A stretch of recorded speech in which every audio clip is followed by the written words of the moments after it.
job! Hello!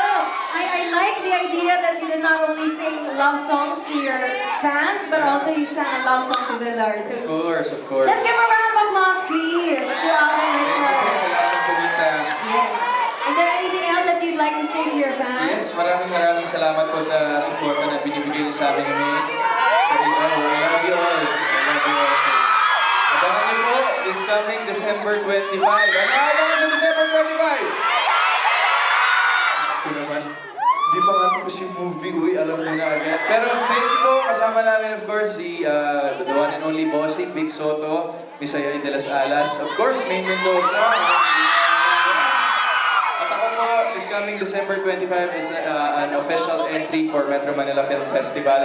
Magkita-kita tayo sa parade, nandun kami. Okay? So, yun, at saka sa lahat po na sumusuporta sa Eat Bulaga at Sunday Pinasaya. Nasaan ba yung mga sumusuporta sa Kalye Serie? Yes, tuloy-tuloy lang and maraming salamat po kayo yung nagbibigay sa amin ng inspirasyon para magpatuloy. Paulit-ulit ko po sinasabi yan. Thank you po sa lahat talaga.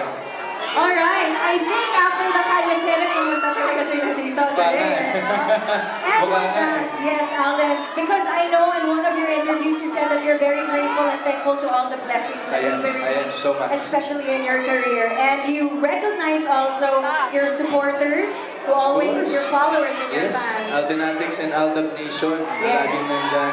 That Thank is you, why, Nathan. correct. Today, Alden, this meet and greet is like a way of giving back to Yes, them, correct? of course. That is why this is the moment you've all been waiting for.